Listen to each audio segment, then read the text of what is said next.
इस अनोखी कहानी की शुरुआत तब हुई जब वीरान अटलांटिक ओशन के बीचों बीच एक ब्रिटिश मर्चेंट शिप गुजर रही थी। उसके कैप्टन का ध्यान बहुत दूर खड़ी एक शिप पर गया जो ना ही आगे बढ़ रही थी और ना ही उनके सिग्नल्स का जवाब दे रही थी। करीब जाने पर मालूम पड़ा कि ये शिप वीरान समंदर में अकेली सिर्फ लहरों के सहारे खड़ी थी। हैरत की बात तो ये थी कि शिप के अंदर क्रू का साजो सामान, खाना पीना और सारा कार्गो बिल्कुल सही सलामत मौजूद था। लेकिन अगर नहीं था तो क्रू मौजूद नहीं था, जो बिना किसी निशानात के यहाँ से गायब हो चुका था। ये है मैरी सेलेस्ट की वो दास्तान जिसने पिछले 150 सालों से हिस्टोरियंस को परेशान कर रखा है, वो राज जिसे समंदर के अलावा कोई नहीं जानता। शिप को 1861 में कनाडा में तैयार किया गया और उस वक्त उसका नाम अमेज़न रखा गया था। अपने शुरुआत के कई सफरों में ये छोटे मोटे हादसों का शिकार हुई थी। यही वजह है कि ये शिप हादसात के बारे में काफी मशहूर थी, लेकिन अभी तक इसने कोई बड़ा हादसा फेस नहीं किया था। अपनी ओनरशिप बदलते बदलते जब ये कैप्टन बेंजामिन ब्रिग्स के पास आई तब इसका नाम मैरी सेलेस्ट रखा गया था। ये न्यूयॉर्क में 7 नवंबर 1872 का एक खुशगवार दिन था। मैरी सेलेस्ट नामी ये शिप साहिल पर खड़ी थी और इस पर सामान लोड किया जा रहा था। मैरी सेलेस्ट में इथेनॉल के 1700 बैरल्स लोड किए गए, जो कि पीने वाला नहीं बल्कि इंडस्ट्रियल यूज का अल्कोहल होता है।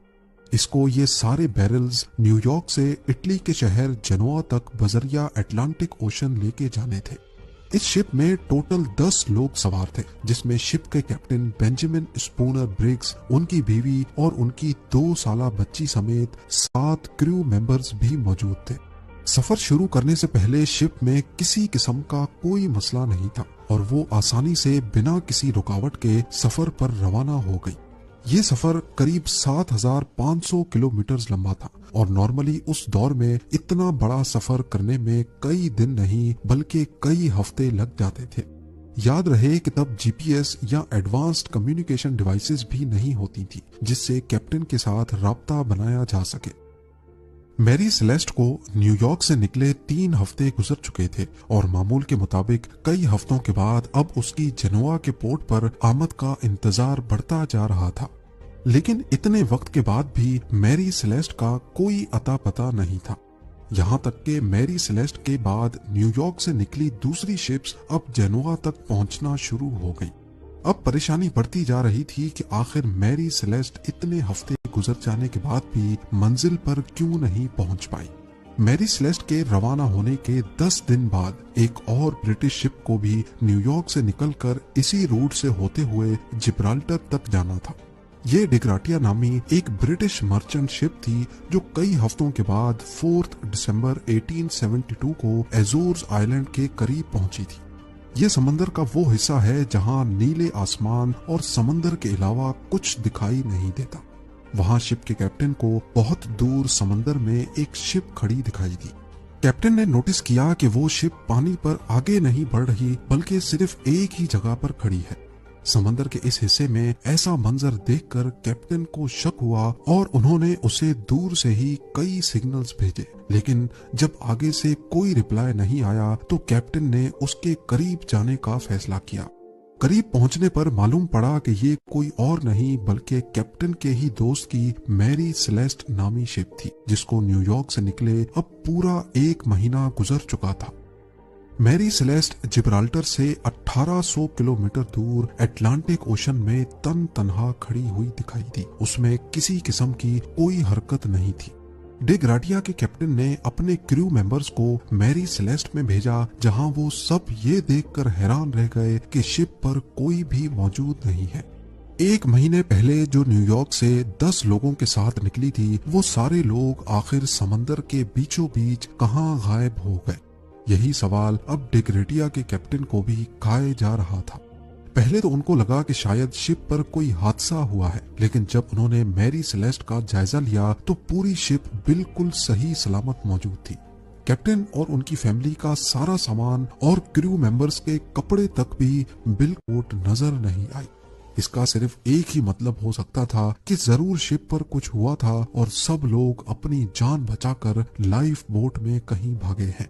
कैप्टन के केबिन में नेविगेशन के इंस्ट्रूमेंट्स भी मिसिंग थे और उनके बेड के नीचे एक तलवार अपने कवर में बंद पड़ी हुई पाई गई, जो इस बात की निशानी है कि शिप पर किसी किस्म का हमला नहीं हुआ, वरना तलवार अपने कवर से बाहर होती या फिर वहां मौजूद ही नहीं होती। लॉग बुक के अलावा दूसरे तमाम डॉक्यूमेंट्स भी वहीं मौजूद थे। एक और चीज नोटिस की गई कि शिप का केबिन हर जगह से गीला था और कई जगहों पर 1.5-2 फुट पानी भी खड़ा था, लेकिन ये इतना नहीं था जो इस साइज की शिप को नुकसान पहुंचा सके। यहाँ आपको बताते चलें कि इंटरनेशनल सैल्वेज लॉ के मुताबिक अगर कोई भी किसी शिप को रेस्क्यू करेगा तो उसको शिप की वैल्यू के हिसाब से रिवॉर्ड दिया जाएगा। इसी लॉ का फायदा उठाते हुए डिग्रेटिया के कैप्टन मैरी सेलेस्ट को लेकर जिब्राल्टर तक लेकर गए, जहां अथॉरिटीज ने शिप को तब तक अपने पास रखा जब तक कोर्ट की हियरिंग्स कंप्लीट नहीं हो गई। कोर्ट ने अपने तौर पे इन्वेस्टिगेशंस की, लेकिन कई हियरिंग्स के बाद भी कोई सुराग ना मिल सका।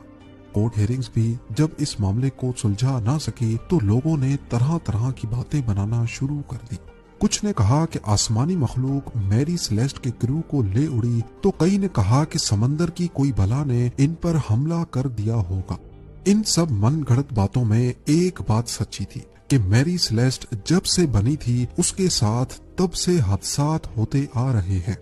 एक बार ये दूसरी शिप से टकराई, लेकिन मामूली टक्कर के बावजूद भी वो शिप डूब गई। फिर मैरी सेलेस्ट को जब रिपेयर के लिए पोर्ट पर लाया गया तो रिपेयर से पहले ही पोर्ट पर खुद ब खुद आग लग गई, और एक मर्तबा तो सफर पे रवानगी से पहले ही इसके कैप्टन की अचानक तबीयत खराब हुई और वो चल बसा।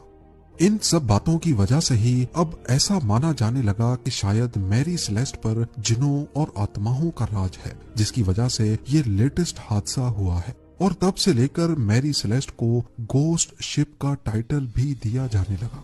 पर असल में उस दिन हुआ क्या था, इसके बारे में कुछ थ्योरीज हैं जिन पर एक एक करके नजर डालते हैं। सबसे पहली थ्योरी गद्दारी के बारे में है। कई लोगों का मानना है कि डिग्रेटिया के कैप्टन ने ही मैरी सेलेस्ट के सारे क्रू मेंबर्स को मारकर सैल्वेज लॉ का रिवॉर्ड पाने के लिए ये सारा ड्रामा रचा है। पर सोचने की बात यह है कि अगर ऐसा होता तो शिप पर कहीं तो खून खराबे के निशानात मौजूद होते। अब या तो डिग्रेटिया ने पीछे कोई सुराग नहीं छोड़ा और सारे निशानात मिटा डाले, या फिर ये थ्योरी ही गलत है। दूसरी थ्योरी बहुत ही इंटरेस्टिंग है। इस थ्योरी में कहा गया है कि शिप पर अल्कोहल के 1700 बैरल्स मौजूद थे, लेकिन जब ये शिप अथॉरिटीज के पास लाई गई तो इनमें से 9 बैरल्स खाली थे।